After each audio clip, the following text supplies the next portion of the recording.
If you're feeling overwhelmed today, this is for you. Sometimes life just feels like too much. Too many thoughts, too many responsibilities, too much noise. And when I feel overwhelmed, it can feel like everything is closing in at once. But the Bible reminds me that I was never meant to carry everything on my own. In Psalm 61:2, it says, "When my heart is overwhelmed, lead me to the rock that is higher than I." I love that because it doesn't ignore how real overwhelm is. It is real. But it also shows me where to go when my heart feels heavy. God is my safe place in the chaos. He is steady when my mind won't slow down. He brings peace when everything feels out of control. In Matthew 11:28, Jesus says, "Come to me, all of you who are tired and carry heavy burdens, and I will give you rest." No more pressure, no guilt, just rest. And in Isaiah 41:10, it says, "Do not be afraid, for I am with you. Do not be discouraged, for I am your God." When I'm feeling overwhelmed, I try to remember that God is with me in it. He's not far away. He's not frustrated with me for feeling that way. He's right here. So, if you're feeling overwhelmed today, you don't have to have everything figured out. You don't have to hold it all together even. You can pause, you can breathe, and you can pray. And you can trust that God will meet you right where you are. His strength is enough, His peace is enough, and His presence is enough. So my husband is on his way home with some groceries, and our refrigerator is actually kind of a disaster. So wasn't part of the plan, but plans can change. I'm going to clean out the refrigerator, give it a quick wipe down, and have everything ready for him when he comes back with groceries.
Something I've been thinking about lately is just normalizing normal homes. We see so many beautiful spaces online, perfectly organized, everything in matching bins, everything looking so put together. And I actually love that kind of content. I get inspired by it too. But sometimes it can start to feel like we're always supposed to be doing more or buying more to make our homes feel peaceful. And I just want to gently say it doesn't have to be that way. You don't need all the bins and systems for your home to feel calm and functional. And I say that as someone who does use bins and loves organizing. This isn't about doing it right or wrong. It's just an encouragement to pause for a second. Maybe start by decluttering first and then look around your home and see what you already have. You might already have containers or baskets that work just fine. And if you still want to buy something after that, it's totally okay too. But there's no pressure to make everything look perfect. Not everything has to be styled or matching to work well for your life. I've even noticed this in my own home. I used to have more bins in place like my fridge, and while some were helpful, having too many just meant more things to clean and keep up with. And over time, I realized simple actually feels better to me. This is just your reminder. Your home doesn't have to look like everyone else's. It doesn't have to be perfect to be peaceful. And sometimes using less and keeping it simple can feel just as good, if not better.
For lunch, I'm just cutting up my favorite vegetables, which was cucumbers and carrots, adding some lettuce and quinoa. This is what I was having for lunch this day. I had some garden tomatoes, and then this is my homemade chicken. I can link the recipe in the description below, but it was basically air fried. And then I put cottage cheese in here, and that is my lunch. Super delicious.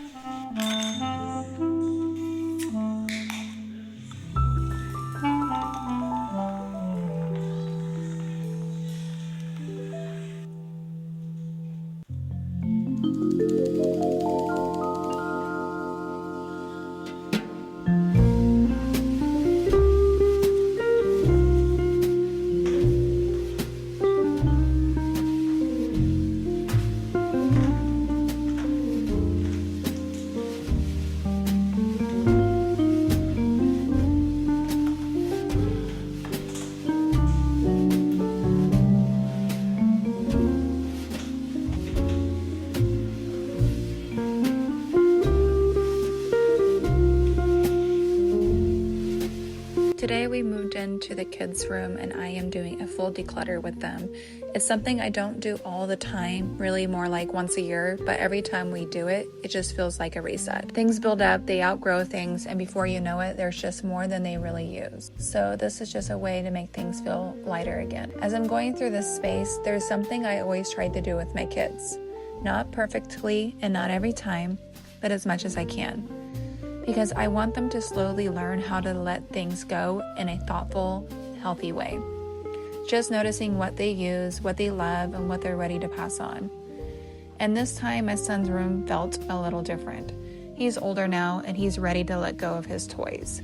Not all his things, but that stage of life. He chose to keep just a few special things, 4 stuffed animals that meant something to him, and one that actually gave him support when he was hanging out in his bed. Everything else he was ready to release. And I'll be honest, I don't know if I was fully ready for that. It caught me off guard a little, because as a mom, you don't always realize when you're closing a chapter until you're right in the middle of it. But we did it. And honestly, I think it was harder for me than it was for him. And that's okay. That's just part of being human. Our kids grow, they change, and sometimes they're ready for things before we are. But there's something really special about watching them recognize what they are ready to let go of and learning to let go right alongside them. And maybe that's just what this is really about. Not just clearing out space, but making room for who they're becoming.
Next, we moved on to my daughter's room, and here you can see all the things that we have went through and put it into a pile.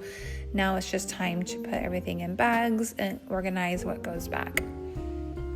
I was actually quite surprised how much my daughter actually was willing to let go, because she definitely loves having toys and things, but I'm not really sure why I was that surprised, because she's always been really good about letting things go. I have always gamified it when she was younger, just making it fun to let go of things. If I were to do this on my own without her, get rid of things without her consent, I probably would have gotten rid of way less than this piles. I've always included my children here because, man, she was just so ready to let go a ton, and I was super proud of her. And if you feel like your child wouldn't let go of anything right now, that's okay too. This doesn't have to happen all at once. A good place to start is just starting small. Maybe it's one drawer or a small bin, or even just picking out a few things they know they've outgrown. You can also make it feel more positive by talking about where the items might go, donating to another child, passing it down, giving it a second life. Sometimes that shift makes it easier to let go. Another thing that can help is giving them a little more time. You don't have to decide anything in one moment. You can make a small, maybe pile and come back to it later. And honestly, sometimes just having these conversations regularly is where it starts. There's no pressure to get it perfect. You're just planting the seed. That is it for today. I'm so glad you were here with me. If this encouraged you in any way, feel free to like and subscribe. I'll see you in the next week's video as we keep going, this time in the garage and homeschool room.